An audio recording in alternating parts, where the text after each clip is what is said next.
গড়েশ্বৰত বড়ো সাহিত্য সভা আৰু নিখিল বড়ো ছাত্ৰ সন্থাৰ অধিৱেশনৰ আৰম্ভণি।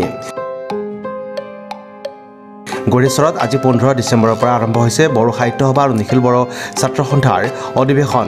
3 দিনীয়া বৰ্ণাঢ্য কাৰ্যসূচীৰে আৰম্ভ হোৱা বড়ো সাহিত্য সভাৰ পুৱাৰ কাৰ্যসূচীত মাৰাথান দৌৰ, কাবাডী, ভলীবল, সাহিত্য প্ৰতিযোগিতা অনুষ্ঠিত কৰা হয়। ইয়াৰ উপৰি 16 ডিচেম্বৰত এপচুৰ গড়েশ্বৰ আঞ্চলিক সমিতিৰ সভাপতি মানৱ চন্দ্ৰ বড়োৱে নিখিল বড়ো ছাত্ৰ সন্থা আৰু গড়েশ্বৰ প্ৰাথমিকৰ সভাপতি চণ্ডীচৰণ বড়োৱে বড়ো সাহিত্য সভাৰ পতাকা উত্তোলন কৰিব। লগতে গড়েশ্বৰ উচ্চতৰ মাধ্যমিক বিদ্যালয়ৰ অৱসৰপ্ৰাপ্ত অধ্যক্ষ মহিধৰ বড়োৱে বডোভা উপেন্দ্ৰনাথ ব্ৰহ্মৰ প্ৰতিকৃতিত মাল্যাৰ্পণ কৰাৰ পাছতে বৰুৱাকান্ত ব্ৰহ্মই বিহুৰাম বড়োৰ প্ৰতিকৃতিত মাল্যাৰ্পণ কৰিব। ইয়াৰ পিছতে সন্ধিয়া তামুলপুৰ জিলা বড়ো সাহিত্য সভাৰ কাৰ্যনিৰ্বাহক সভা আৰু প্ৰতিনিধি সভাৰ লগতে আমন্ত্ৰিত শিল্পীৰ দ্বাৰা সন্ধিয়া সাংস্কৃতিক অনুষ্ঠান পৰিৱেশন কৰা হ'ব। 15-16 সত্ৰ আজিৰে পৰা তামুলপুৰ ডিষ্ট্ৰিক্ট বড়ো সাহিত্য সভা, গড়েশ্বৰ প্ৰাইমাৰী বড়ো সাহিত্য সভাৰ লগতে গড়েশ্বৰ আঞ্চলিক নিখিল বড়ো ছাত্ৰ সন্থাৰ অধিৱেশন আৰম্ভ হৈছে। আজিৰ 15 তাৰিখ প্ৰথম কাৰ্যসূচী হিচাপে আমাৰ মাৰাথন দৌৰ আছিল ৰাতিপুৱা 5 বজাত, ইতিমধ্যে শেষ হৈ গৈছে। তাৰপিছতে আমাৰ বিভিন্ন খেল ধেমালি ইতিমধ্যে চলি আছে, ভলীবল, কাবাডী, বিভিন্ন খেল চলি আছে। ইয়াৰ পিছত আছে আমাৰ সাহিত্য প্ৰতিযোগিতা, কবিতা আবৃত্তি, তাৰপিছতে আমাৰ বিভিন্ন শিতানত মানে সাহিত্য মানে প্ৰতিযোগিতা আছে। ক্লাছ 6ৰ পৰা ক্লাছ 8ত লাগে, 9ৰ পৰা 11-12 লাগে এনেকৈ প্ৰতিযোগিতা চলিব এতিয়া।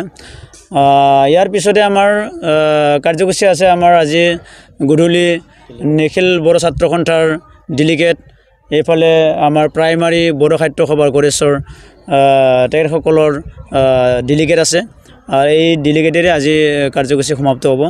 অহাকালি আমাৰ 16 তাৰিখ অহাকালি আমাৰ প্ৰথম কাৰ্যসূচী হ'ব গড়েশ্বৰ প্ৰাইমাৰী বড়ো সাহিত্য সভা আৰু গড়েশ্বৰ আঞ্চলিক নিখিল বড়ো ছাত্ৰ সন্থাৰ এই দুয়োটা সংগঠনৰ ফ্লেগ হোষ্টিং হ'ব 7টা বজাত।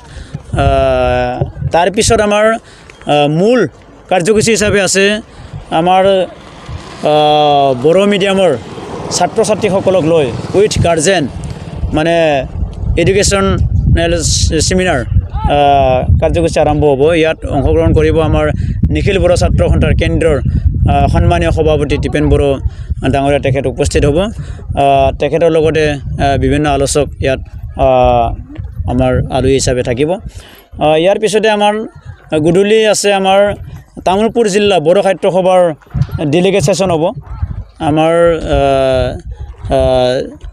সাহিত্যৰ যি চৰ্চা কৰা তেখেতসকলৰ এটা বিশেষ এটা আলোচনা তেখেতসকলৰ হ'ব মূল কাৰ্যসূচী। তাৰপিছত আমাৰ নেক্সট দিনা 17 তাৰিখে আমাৰ প্ৰথম কাৰ্যসূচী হিচাপে কমেও 15 আৰু 2000 মানে হেৰিক লৈ পেলাই মানে কি হ'ব আমাৰ কালচাৰেল ৰেলী মানে ইয়াত প্ৰদৰ্শন কৰা হ'ব। বিভিন্ন আমাৰ বড়ো অধ্যুষিত অঞ্চলৰ পৰা মানে ৰাইজ আহি ইয়াত উপস্থিত হ'ব, অংশগ্ৰহণ কৰিব। আৰু লগতে বিভিন্ন জনগোষ্ঠীৰো আমাৰ কালচাৰ মানে প্ৰদৰ্শন ইয়াতে থাকিব, যেনেকুৱা শৰণীয়া, ৰাভা, বিহু তেনেধৰণৰ ইয়াত অংশগ্ৰহণ কৰিব। গতিকে বিশাল এটা কালচাৰ ৰেলী আমাৰ অনুষ্ঠিত হ'ব কালি। ইয়াৰ পিছতে আমাৰ 12টা বজাত অপেন ছেশ্যন মুকলি সভাত অংশগ্ৰহণ কৰিব আমাৰ BTR CM সন্মানীয় প্ৰমোদ বড়ো ডাঙৰীয়া, ইনিগ্ৰেটৰ হিচাপে তেখেতে থাকিব, ইয়াত উপস্থিত হ'ব। আৰু লগতে তেখেতে আধাৰশিলাও স্থাপন কৰিব ইয়াত। 1 কোটি টকাৰ যি মানে অডিটৰিয়াম হ'ল মানে এই মানে ইয়াত মানে সুজিত নাৰ্জাৰী তেখেতৰ নামত ইয়াত শ্বহীদ সুজিত নাৰ্জাৰী তেখেতৰ নামত ইয়াত এইটো অডিটৰিয়ামটো হ'ব। গতিকে ইয়াৰ পিছত আমাৰ মুকলি সভাত মুখ্য অতিথি হিচাপে থাকিব বড়ো সাহিত্য সভাৰ কেন্দ্ৰৰ সন্মানীয় সাধাৰণ সম্পাদক নীলকান্ত গোয়াৰী, তেখেত উপস্থিত থাকিব। ইয়াৰ লগতে যুটীয়াভাৱে আলহী থাকিব আমাৰ কেন্দ্ৰৰ নিখিল বড়ো ছাত্ৰ সন্থাৰ সন্মানীয় উপসভাপতি ৰমজন বসুমতাৰী, তেখেত উপস্থিত থাকিব। অন্তিম দিনাৰ কাৰ্যসূচীত শ্বহীদ তৰ্পণ আৰু সাংস্কৃতিক শোভাযাত্ৰাৰ পিছতে মুকলি সভাখন উদ্বোধন কৰিব BTR মুখ্য কাৰ্যবাহী সদস্য প্ৰমোদ বড়োৱে। মুকলি সভাত উপস্থিত থাকিব অসমৰ মন্ত্ৰী UG ব্ৰহ্ম, ৰাজ্যিক বিজেপিৰ সভাপতি ভৱেশ কলিতা, BDCৰ EM ধৰ্মনাৰায়ণ দাস আৰু বিজিত গৌৰা নাৰ্জাৰী আৰু BSSৰ আহ্বায়ক Raphel Daimary. Desk report news express Assam.